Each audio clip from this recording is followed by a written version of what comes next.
कभी कभी हमारी ज़िंदगी में ऐसा वक्त भी आता है जो बहुत ही ज़्यादा मनहूस बनकर साबित होता है। और आज की इस सच्ची घटना में जो होता है, एक नाबालिग लड़की जो अपने घर पे अकेली थी। लड़की की माँ किसी काम से घर से बाहर गई हुई थी। वो लड़की अपने घर में अपने कपड़े बदल रही थी और तभी उसके बाप की घर में एंट्री हो जाती है। और बाप अपनी ही बेटी को ऐसी स्थिति में देख लेता है जैसा शायद उसे नहीं देखना चाहिए था। और वो बाप बेकाबू होकर अपनी ही बेटी को पकड़ लेता है और उसके साथ घिनौना कृत्य करता है। बेटी चीखती है, चिल्लाती है, अपने आप को बचाने की बहुत कोशिश करती है, लेकिन उसके चीखने और चिल्लाने की कोई भी आवाज़ उसके बाप के कानों तक पहुंचती ही नहीं। और वो तब तक अपनी बेटी के साथ गलत काम करता ही रहता है जब तक कि उसका मन नहीं भर जाता। ये सब करने के बाद वो अपनी बेटी को नसीहत देता है और कहता है कि खबरदार, अगर तुमने इसके बारे में किसी को कुछ भी बताया तो तुम्हारे लिए ठीक नहीं होगा। लड़की का रो रो कर बुरा हाल हो चुका था, मगर आगे जो भविष्य में होने वाला था उसकी तो शायद किसी ने कल्पना भी नहीं की थी। आदाब, नमस्कार, सत श्री अकाल दोस्तों, बहुत बहुत स्वागत है आपका CHD क्राइम सफ़र के एक नए एपिसोड में। मैं उम्मीद करता हूँ आप सब ठीक ठाक होंगे। दोस्तों, आज जिस सच्ची घटना के बारे में मैं आपको बताने जा रहा हूँ वो सच्ची घटना पंजाब प्रदेश से है। पंजाब प्रदेश में ही एक जिला पड़ता है लुधियाना। मैं बात कर रहा हूँ 1999 की, जब एक बाप अपनी ही बेटी के साथ बलात्कार कर बैठता है। थोड़ी ही देर बाद लड़की की माँ भी घर लौट आती है और लड़की रोते बिलखते हुए अपनी माँ को सारी बात बताती है। लड़की की बात सुनकर माँ की आंखों में भी आंसू आ जाते हैं। माँ का भी रो रो कर बुरा हाल हो चुका था। अब माँ ये सोच रही थी कि क्या करे और क्या ना करे। अब माँ सोचती है कि अगर बाप अपनी बेटी के साथ इतनी गंदी हरकत एक बार कर सकता है तो वो दोबारा भी ऐसा करने की कोशिश कर सकता है। इसीलिए माँ सही फैसला लेते हुए अपनी बेटी को नज़दीकी पुलिस स्टेशन में लेकर जाती है और आरोपी के खिलाफ संबंधित धाराओं में FIR दर्ज करवाई जाती है। पुलिस आरोपी को गिरफ्तार करती है। मामले की जांच पड़ताल की जाती है।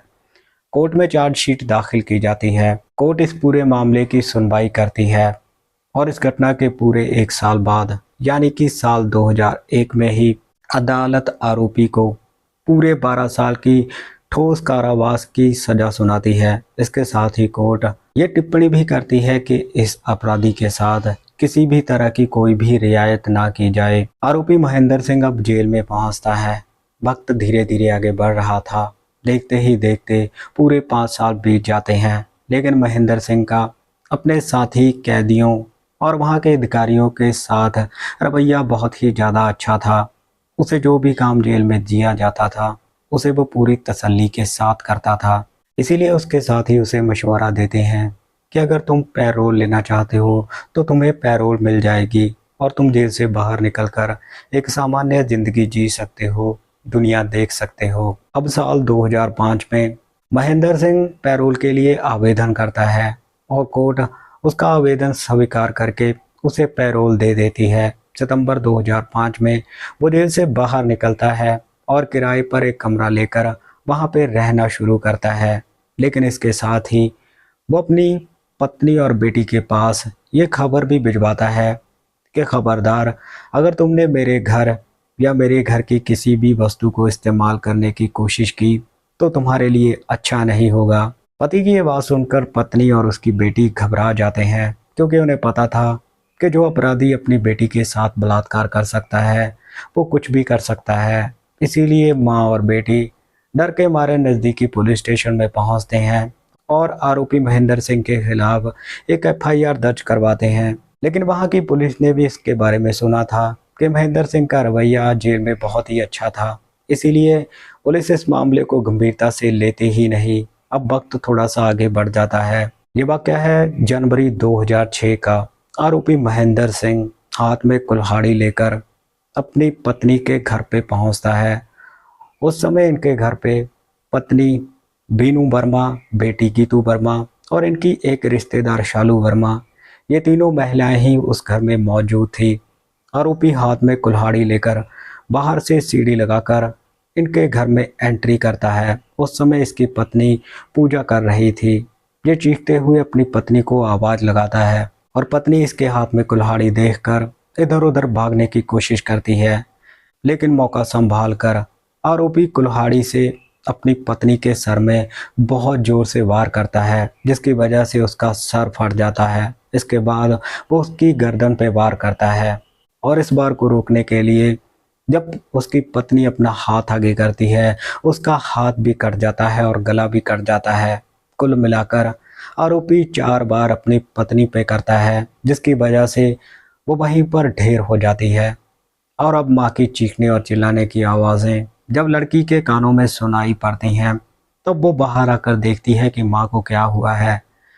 लेकिन आरोपी अपनी बेटी के ऊपर भी कुल्हाड़ी से वार करता है, जिसकी वजह से वो भी वहीं पर ढेर हो जाती है। अब दो कत्ल करने के बाद महेंद्र अभी वहीं पर मौजूद होता है, लेकिन इनकी तीसरी रिश्तेदार शालू ये सब देखकर घबरा जाती है। वो अपने आप को बचाने के लिए जोर जोर से चीखती है, चिल्लाती है और अपने आप को कमरे के अंदर जाकर बंद कर लेती है। अब इतनी देर में ही जब बाहर से लोगों की आवाज़ें इनके घर में पहुंचती हैं, तब मौका पाकर आरोपी महेंद्र वहां से फरार हो जाता है। लेकिन थोड़ी ही देर बाद पुलिस भी घटनास्थल पर पहुंचती है और दोनों डेड बॉडी को अपने कब्जे में लेकर पोस्टमार्टम के लिए भेज दिया जाता है।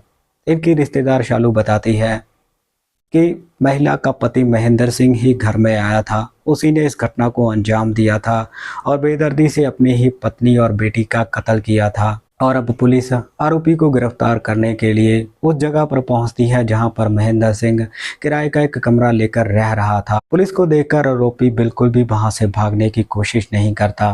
पुलिस उसे गिरफ्तार करके जेल में डालती है और उसके ऊपर मुकदमा चलाया जाता है। ये वाकया था साल 2006 का। इस घटना से 1 साल बाद यानी कि साल 2007 में ही अदालत आरोपी को फांसी की सज़ा सुनाती है।